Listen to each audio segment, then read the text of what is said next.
Welcome to Stoic Conversations. My name is Caleb Monteveros. And my name is Michael Tremblay. And today we're going to be talking about Cicero's Stoic paradoxes. We've talked about his On Ens, De Finibus, and now we're diving into another work of his. Yeah, and so this is a short work by Cicero. It's something, I don't know, maybe 30 pages in the form that we have it, where Cicero covers 6 of the most famous Stoic paradoxes, and I think launches defense of them. And so these are like controversial, confusing, strange things that the Stoics said or were committed to. And I think it's worth going over for 2 reasons. One, it's interesting. They're interesting examples of kind of unintuitive positions the Stoics held.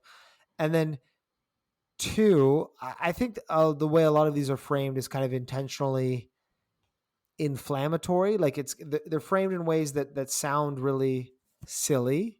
And then the Stoics have this kind of argument behind it. And then you go, oh, okay, if that's what you mean, then that makes sense. And so I think it's almost this test of Stoic knowledge where it's like if you understand these arguments, you understand a lot of Stoic ethics, you understand how the Stoics would come to that conclusion. And so if you find them, I guess, not that unintuitive, or you understand the position, yeah, I just think that's a good benchmark for your understanding of Stoic ethics. So I thought it'd be fun to go through. Cool. Yeah, let's do it. Cool. Yeah. So there's 6 of them. Just at the start, the list for those interested. It's number 1, virtue is the sole good. Number 2, virtue is the sole requisite for happiness, or it's sufficient for happiness. 3, all good deeds are equally virtuous and all bad deeds equally vicious. 4, all fools are mad. 5, only the wise are free, whereas all fools are enslaved. And 6, only the wise are rich. And so we'll go through those one by one, break down with a bit of what Cicero has to say about it, and then some, why the Stoics are committed to these ideas. So starting with number 1, virtue is the sole good. The thing that's interesting about this is it's a famous Stoic argument. I think it's like the foundation. We talk about it all the time. Anybody listening to this podcast is probably familiar with that idea. It may not seem like a paradox to us or people, studying Stoicism or interested in Stoicism because you've thought about it so much and you've internalized the Stoic argument. But it's this Stoic paradox because it's really, I think, absurd and kind of counterintuitive for anybody who's not a Stoic. To say to win the lottery isn't a good thing. Even to have a shelter isn't a good thing. To have water when you're thirsty isn't a good thing. To have a loving family isn't a good thing. This is very, very strange and unintuitive. And so what Cicero has to say in defense of this, these are longer passages. I'm just going to pull out quotes for each. He says, "Is it possible for a man not to be good when he lives in the very abundance of good things?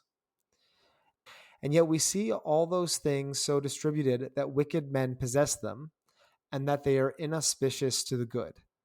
Now let any man indulge his raillery, if he please, but right reason will ever have more weight with me than the opinion of the multitude.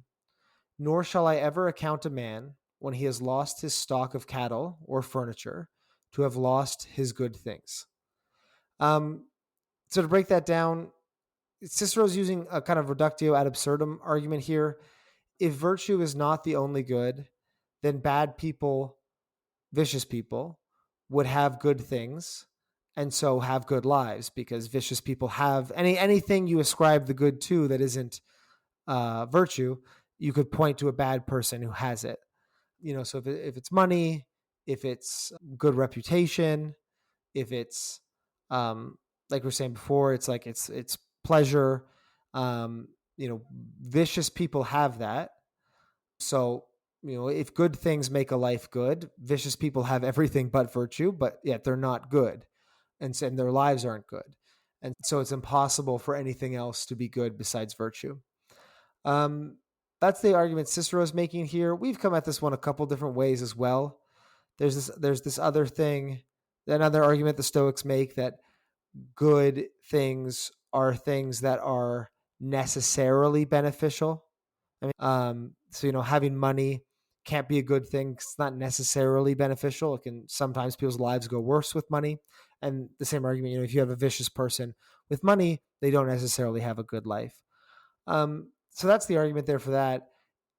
It's a it's the core Stoic position, but it's the thing that it's also really unintuitive if you're not bought into it, and doesn't sound convincing to a normal person without that sufficient additional argument. Yeah, what do you think about the first one? That's I think it's a central Stoic idea, of course. I think especially these first two, if you're familiar at all with Stoicism, one of these are, in a sense, the key claims the philosophy makes. Virtue is the sole good, and that it is the sole requisite for happiness, or that it's necessary and sufficient for happiness. And there are a number of different ways to come at it. Perhaps Cicero's argument isn't the most plausible one, isn't the strongest one, but I think as you say, it is one of these key ideas, and I think it's essential to understand Stoicism. And one reason you might think it's true is the one that Cicero gives, namely that it doesn't. What many apparent goods and evils don't sort of separate the wheat from the chaff, as it were, when it comes to thinking about the kind of life one wants to live. You don't make the difference between a good life and a bad life. All these, what the Stoics call indifference, fame, health, wealth, reputation, and so on. Yeah, Cicero. So just in plain language, just again, Cicero's argument is, to have a good life is to have good things, definitionally. But vicious people don't have good lives. Bad people don't have good lives. Morally bad people, and yet, if you look across the planet, all the morally bad people, you're going to find them having every single thing that you could call good in some variation or some form, except virtue, definitionally, because they're vicious and bad people. And so, if so, none of those things can be good because, the person who had them would have a good life if they were good, even if they didn't have virtue. Yeah, and I think that's a compelling one. I mean, maybe it's not the strongest, as you said, but I think it's compelling, or at least it kind of makes this category difference about there's something.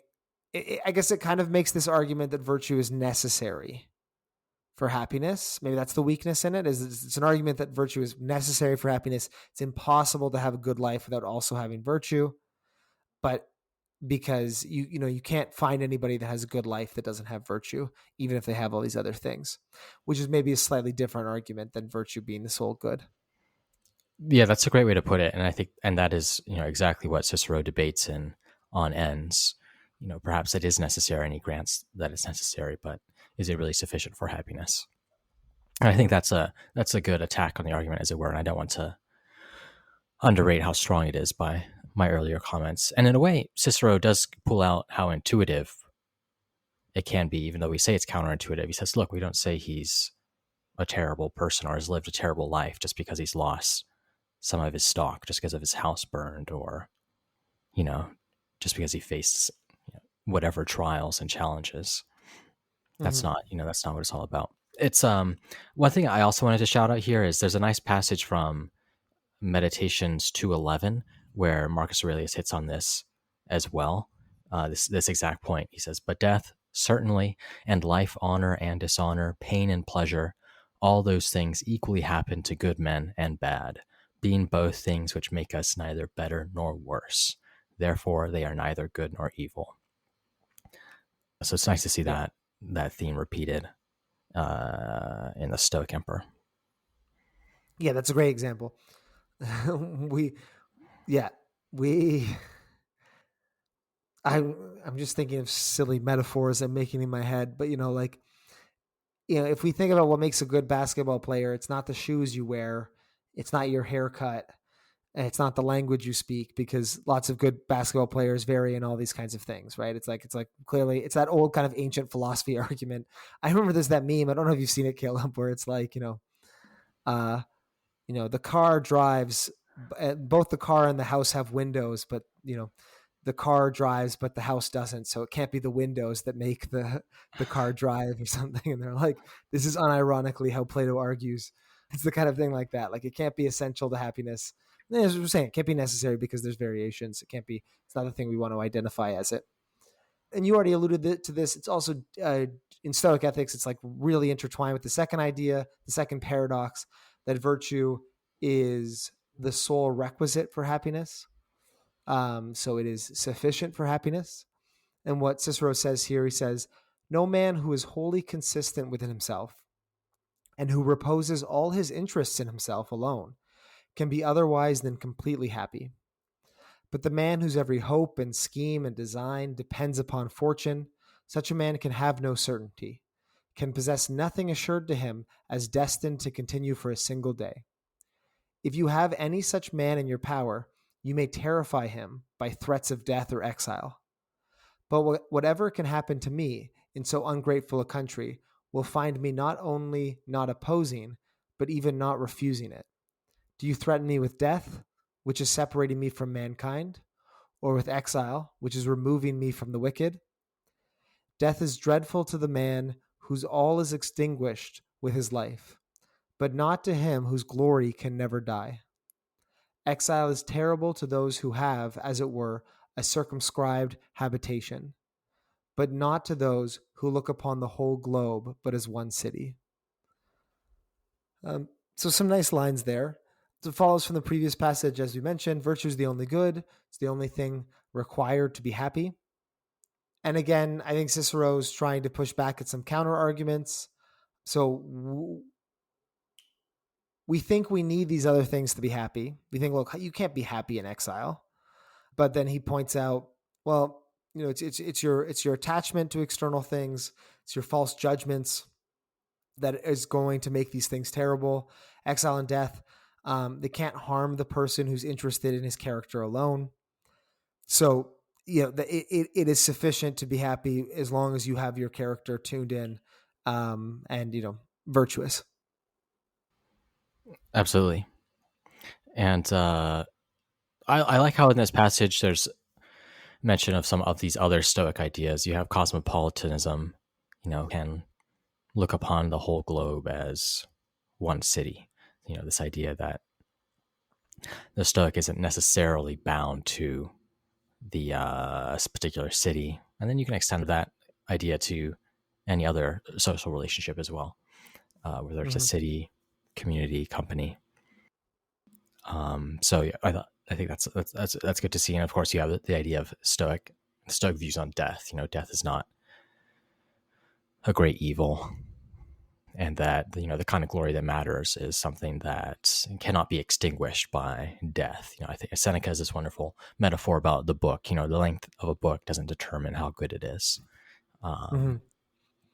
So I think that's and all of these are related to this idea that virtue is all that's required for happiness, and not just that, but is sufficient for happiness.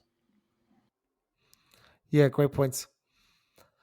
I like that line too. Death is dreadful to the man whose all is extinguished with his life. Like, if you're just attached to these external things, you want pleasure, you go out and do things outside of yourself, all of that is extinguished when you die. But if you're focused really on, I guess, having that glory, being internally excellent, there's you're not fearful in the same way. I'll move on to number 3 now, which is all good deeds are equally virtuous and all bad deeds equally vicious. I think this is the one where we enter the realm of things that will probably seem like paradoxes to people listening to this podcast, because we're getting into some like technical Stoic arguments here, which people might find counterintuitive or disagree with. So what Cicero says here, the matter, it may be said, is a trifle, but the crime is enormous. So this is talking about when you do something bad. For crimes are not to be measured by the issue of events, but from the bad intentions of men. The fact in which the sin consists may be greater in one instance and less in another, but guilt itself, in whatsoever light you behold it, is the same. A pilot oversets a ship laden with gold or one laden with straw. In value there is some difference, but in the ignorance of the pilot there is none. Your illicit desire has fallen upon an obscure female. the mortification affects fewer persons than if it had broken out in the case of some high-born and noble virgin. Nevertheless, it has been guilty, if it be guilty to overstep the mark.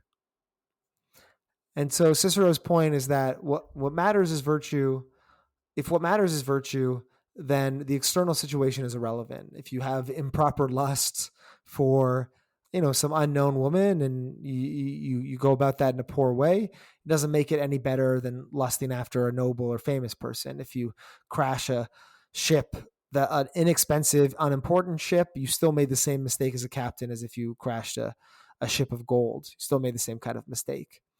And so I think there's 2 points here. So one is that, when we're calculating errors, we don't, because indifference or indifference, we don't excuse things by making reference to this kind of like utilitarian calculus about the external world, right? If you were angry, that's a problem. It doesn't matter, you hit somebody, or you were by yourself, so you didn't hit somebody, right? That's point number one.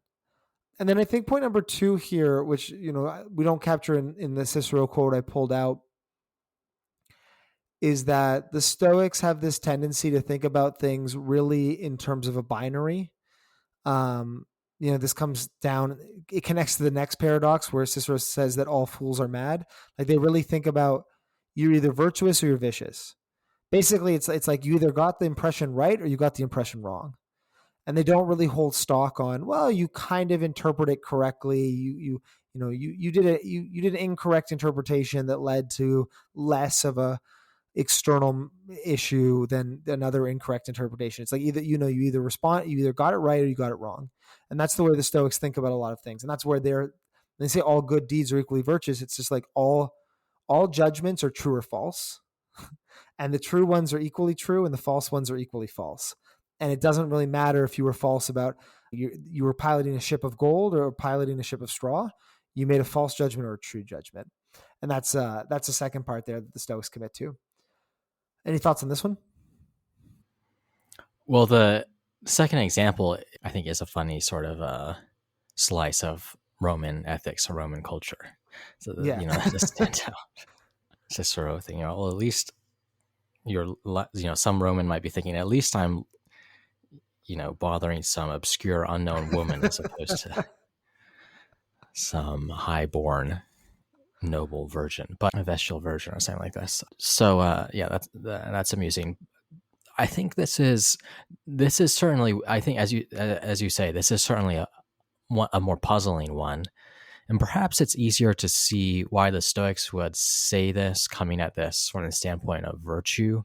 All virtuous acts are equally good, at least for me. So if you think about, you sort of have classic stories of sacrifice, like the noble man gives all his gold, the powerful knight gives up his shield for the church. There's sort of these classic sort of myths about sacrifice, which might have, but the person who gets a shout out is this beggar who gives, this spare slice of toast left over or something like this. And I suppose the theme of this kind of story is that it's not just sort of the results that matter. And certainly, I think this is certainly one that maps on nicely to Christian ethics, but also Stoic ethics.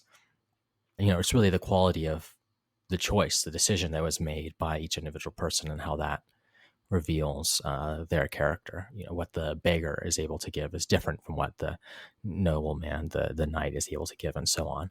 And in that way, the best choice for the noble is equally good as the best choice for the beggar, in the sense that matters, because you're just selecting, but both of them are just selecting between what's possible and selecting between having exhibiting a good character or a bad character in reality and the decisions they face. So I think that's perhaps, at least for me, that's maybe an easier way to come at this idea, is starting from, what's and why the Stoics would say this, why they would say all good deeds are equally virtuous. And I think it's also related to the previous ideas, just because there's no intensity of goodness. There's not more or less goodness, right? Because if there could be, then that at least sort of opens up the door for indifference to matter. If it was better to live a long life than a short one, then I don't think the Stoics could explain that in any fundamental sense. So, because it can't be better to live a short life than a long one, or better to live a long life than a short one, or either direction, I suppose, you're left with, it's just a good life, doesn't matter how long, and thus good lives, good deeds, good character, and so on. As soon as you've reached goodness, as it were, that's all that matters. Mm-hmm. Yeah, what do you think about that way of Um, coming at it? no, I think it's really smart to start with like separating into two and say, well, it's a little bit easier to stomach the first half. All good deeds are equally virtuous. It's a little bit easier to stomach this idea that, it's the beggar who gives up something important to him is did as good of a thing as the rich person who gave up something important to him, even if it's a single piece of bread, as you said. I think that makes sense. I think then because if you allow dynamic and scale, then you bring in value. And this is Aristotle's argument, right? Which is like it's better to be a rich guy because rich people can be more excellent. You can be more generous, literally, because you can give away more money. And so the Stoics, I think, I think you're rightly pointing out blocking those kinds of arguments. The counter argument that Cicero comes up with. So then we get to the part that all bad deeds are equally vicious, which sounds a little bit more difficult to swallow. Cicero later in the same passage says, somebody, he fields a counter argument, which is like, is killing a stranger just as bad as killing your father? Like, what are you talking about? And you can push that even further, like, is me getting a little jealous about something the same as killing my father? Like, it doesn't seem to be that way. It seems a bit of a stupid argument. And I think to really understand what the Stoics are saying here, you almost do like a transposition of these terms, right? Like, that's what I was trying to do before, which is like good deeds becomes true judgments. And so all good, all true judgments are equally true and all bad judgments are equally false. And that it's not helpful to think of them, I guess, in terms of degrees or scales. And it's not kind of the way that the Stoics would think about. And so getting jealous, I've thought something false. Killing my father, I've thought something false, assuming it wasn't the correct thing to do in that case, killing someone out of anger, let's say. And it almost becomes like luck or fate or chance. As you said, it almost like introduces this like, well, this was only a less bad false judgment because of the externals at play, which happened to be less important than these other ones. And you start introducing like kind of these scale or degrees that relies upon the inherent value of externals. And if you remove that, then it's just like, well, you made a false choice in a vacuum. This other person made a false choice in a vacuum. And it's just kind of like circumstance or chance that made one less important than the other. But you should treat those equally and be careful not to do it in either case. That's my attempt to recover the Stoic position. What do you think? Yeah, it does get tricky. And I think this certainly is one of the more challenging Stoic positions, because you think about, okay, in the good case, like the case I gave earlier, the best action for the noble, for the beggar, maybe those are equal in some sense. But if you're the noble, is every action that's not the best action equally bad? That doesn't. I think that's just a paradox, right? If they had given slightly less gold, is Mm. that equally bad to not giving it all, or to stealing the gifts, or what have you? And that just seems quite puzzling. And perhaps, yeah, there is a sense in which they're both of those acts would reveal ignorance. The Stoics would just say it's vicious, and that's all you need to say about it. And there is something. I think the Stoic that Stoic move is important, but you feel like that's not the whole picture, right? That's just you're making decisions. Some of these differences between giving slightly less, not giving it at all, they seem to matter. Yeah, I think this is one of the most frustrating things about Stoicism is for a school that has so many practical advice, has such great practical advice. The early Stoics got like really committed to not talking about progress or not talking about degrees of virtue. And you'll see this running through the rest of them, but I mean, it's a good idea to introduce now. It's like a lot of these issues just come up because of this refusal to acknowledge that like some people are better than others, even without being sages. Some people are closer to sagehood. And the Stoics make this metaphor of drowning. They give this famous metaphor of, the person at the bottom of the ocean or 6 feet from the surface is still drowning, and functionally drowning is drowning. In one sense, you're closer to the surface, but you're equally drowning. And it leads to all those paradoxes you said, right? Which is like the knight acting non-optimally is not the same thing as the knight that burns the village down and slaughters everybody, who reserves a little bit of gold for themselves when they come to that moment of like charity. We can see that one is clearly closer to virtue, but the Stoics like inability to accept that in a way that I find is almost like unhelpful. I find it's almost like an unhelpful way of talking about progress. Yeah, I think so. And it's noteworthy that Cicero is writing earlier than the big three Roman Stoics, Seneca, Mm-hmm. Marcus Aurelius, and Epictetus, of course, where you see, or I would argue, see a less of a focus on sort of this early Greek dogmatic kind of rigidity to the system, which isn't to say some of that's not there, but it's not something they would highlight or focus on whether or not they believed it. And Yeah, certainly because they have ideas of progress, Epictetus, Seneca, and so on. They think even if it's true, there's some way you can make sense of progress. yeah, I think that's a great way to put it. I think you've got the early Stoics who really get committed to these kind of these sharp ideas of dichotomies between the virtuous and the vicious.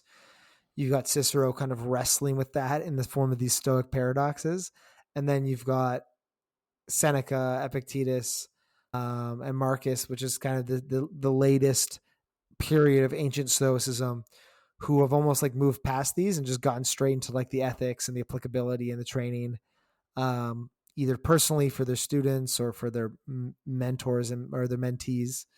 Yeah, I didn't think of it that way, but that's a cool way of thinking about it. I think it's right. Um, I'll move to the next one, which is all fools are mad. So the last one was all good deeds are equally vicious or equally virtuous, and all bad deeds equally vicious. Number 4 is all fools are mad. Cicero said, could the mind of the wise man, fortified as with walls by depth of counsel, by patient endurance of human ills, by contempt of fortune, in short, by all the virtues, a mind that could not be expelled out of this community, shall such a mind be overpowered and taken by storm? For what do we call a community? Surely not every assembly of thieves and ruffians. Is it then the entire rabble of outlaws and robbers assembled in one place? No, you will doubtless reply.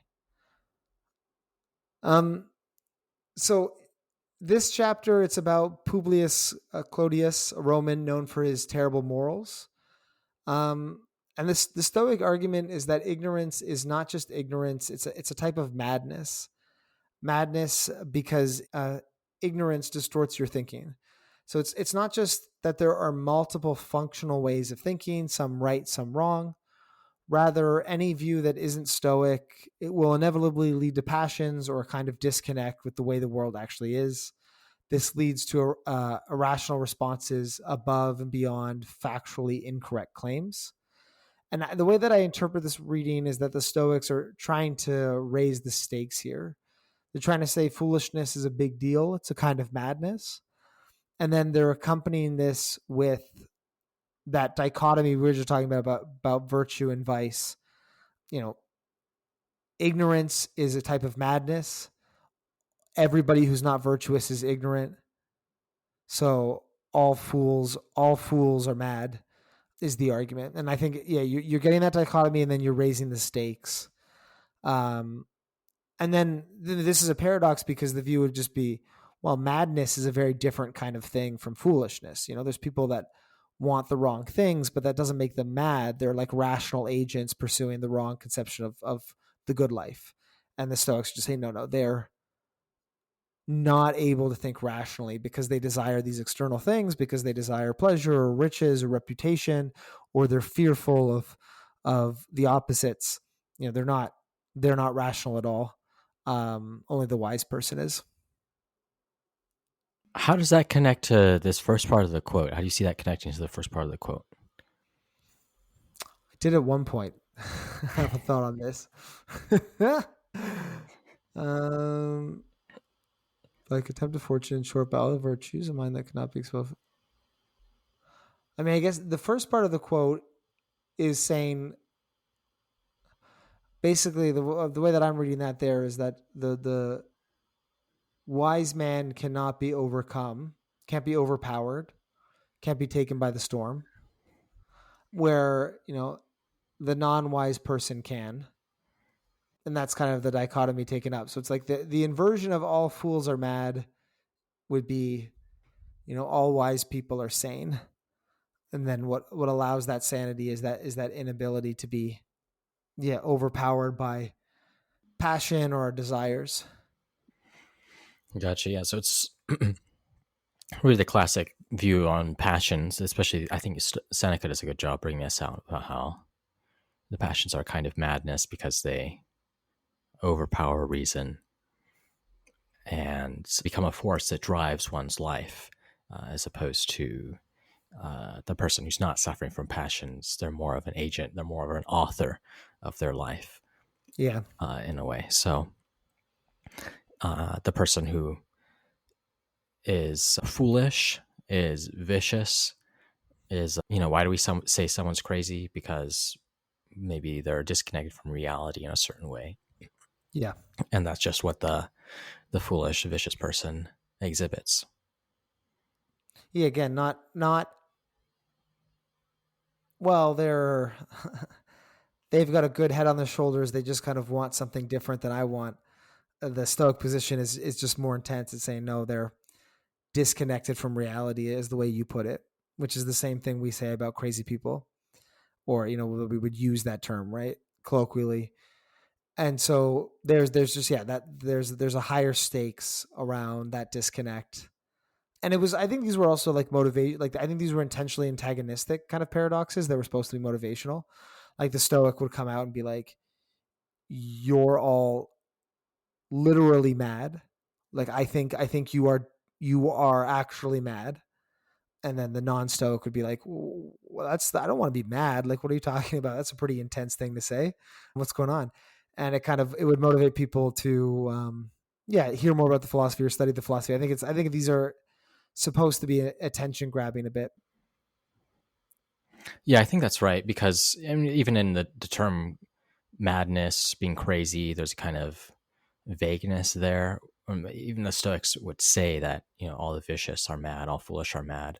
They still distinguish between someone suffering hallucinations Yeah. and some other person who's sort of faculty of reason as such was working normally. They'd still make a distinction between those people. So I think one way to see it is that the kind of madness ultimately matters for a rational human. That that's what you want to avoid, and you avoid it by not being ignorant, by cultivating knowledge, and so on. Just going back to these other key themes about Stoicism that we've hit on.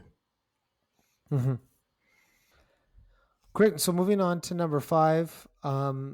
This is the idea that only the wise are free, whereas all fools are enslaved. So basically, we're just hitting the fools with lots of insults here. So first they were mad, now they're also enslaved. Cicero says, "But how or over what free man will he, the fool, exercise control who cannot command his own passions? Let him in the first place bridle his lusts. Let him despise pleasures. Let him subdue anger. Let him get the better of avarice. Let him expunge the other stains on his character. And then, when he himself is no longer in subjection to disgrace and degradation, the most savage tyrants, let him then, I say, begin to command others. But while he is subservient to these, not only is he not to be regarded as a general, but he is by no means to be considered as even a free man." So that point there is that, look, you might think because you're a general, because you're powerful, because you're a boss, because you're a emperor, you might think you're free and you're controlling others. And it's this kind of Stoic argument that, well, you're actually being controlled by something yourself. You're being controlled by your desires, your passions. They're dictating you. They're determining what you do, as Cicero calls them, the most savage tyrants. And so you shouldn't, not only should you not be considered a general, you shouldn't even be considered free. You should be considered a slave if you're in that kind of position. This is a very Epictetan argument. Epictetus does this a lot. Basically, the idea is that freedom comes from self-determination. You just mentioned that, Caleb, was like self-authorship. It's like an inability to be controlled by others. Well, one might think of Nero as an example as being fully self-determinant, indulging in everything that Nero wants to do. Nobody can stop Nero from doing what Nero wants. But the Stoics would view him in the grips of a kind of madness. He's not, he's being controlled by these desires. He's not determining his own life. And this is an argument that goes back to Plato's Republic, right? Like Plato frames in that book this idea that we don't want to be controlled by our desires. We want to, set out a rational course for our lives, plan our lives from a position of reason, and then, use our motivation to help us get there, but not kind of the other way around. And they obviously have a different view of the soul than Plato, the Stoics did, but that same kind of argument remains. And, again, with the provocative nature of the claim, Cicero's communicating to an educated audience here, a very powerful, wealthy audience. And so to make an analogy between them and enslaved people is, it's provocative, just like when the Stoics did it in Athens as well. Yeah, this is a good one, I think. And when maybe we rest a little bit with 3 or 4, at least I do, but I think this is a really useful one, especially given the way many of us think about freedom today, just being allowed to do what you please or something like this, or a freedom from external constraints. I think it's important for the Stoics to think about, or I guess what they challenge one to think about is it's not just external constraints, it's free from internal passions, not merely doing what you want, but putting a question mark next to people's wants and asking, whether they're grounded in knowledge or ignorance. And I think I think that's the kind of freedom worth aiming for. I suppose this is a Stoic one, or I think it's really a common across really most of the ancient Greek philosophies of life. So I think that's I think this is a good one. I like this one. Yeah, it's also nice because it's a paradox. It does hit as a paradox. It's not just like insulting. It's a paradox because it, I guess, plays on how, as you said, how we think about freedom. Most people think about freedom in one way. By that criteria, I can do what I want. Then, the general, the emperor is free. Stoics have this different definition of freedom that you have to kind of work to understand. That freedom makes sense, but it makes the original claim kind of, surprising. And they're going to do the same thing with the next one. That's number 6. Only the wise are rich. Same kind of thing. The person says, well, I think of richness as having a lot of money, and I know a lot of not wise people who have a lot of money. So what are you talking about? And Cicero says, for whom are we to understand to be rich man? To what kind of man do we apply the term? To the man, as I suppose, whose possessions are such that he may be well contented to live liberally, who has no desire, no hankering after, no wish for more. It is your own mind, and not the talk of others, nor your possessions, that must pronounce you to be rich. For it ought to think that nothing is wanting to it, and care for nothing beyond. Is it satiated or even contented with your money? So I think this is, I like this because I think it's actually not that surprising of a definition.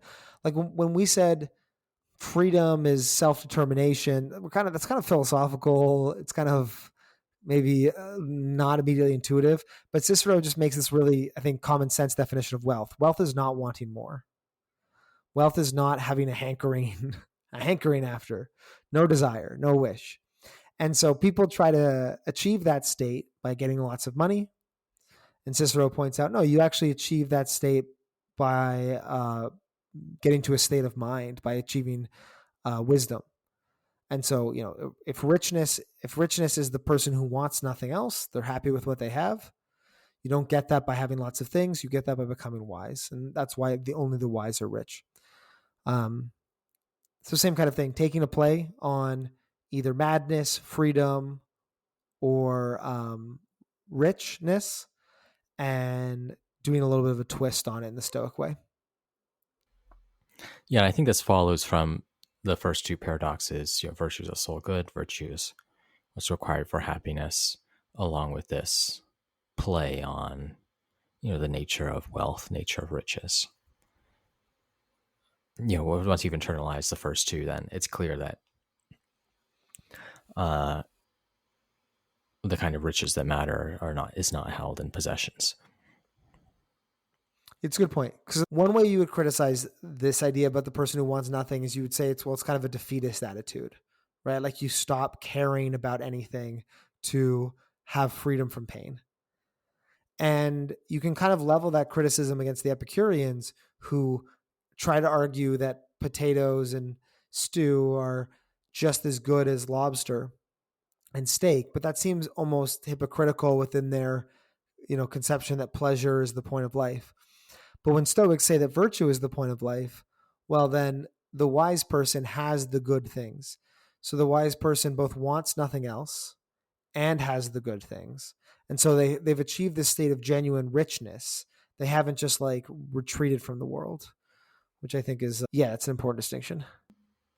Yeah, I think so.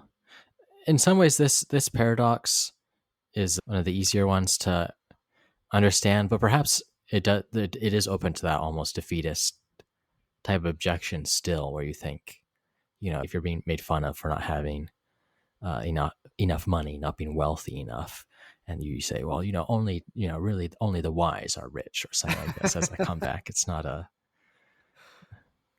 exactly completely persuasive, or it does have a little bit of a flavor of rationalization. Yeah. I mean, that's the kind of catch-22 for the Stoics, though, right? If you're Seneca, well, easy for you to say Seneca, you've got all your money. And if you're not Seneca, if you're kind of, a normal person, then it's like, oh, okay, you're kind of just rationalizing. You're rationalizing that. It's like, it's hard to take it. Stoics get kind of stuck where they don't get taken seriously either way. Yeah, that's right. I mean, maybe there is some practical upshot here. There's that aphorism, it's easy to be a Stoic in failure.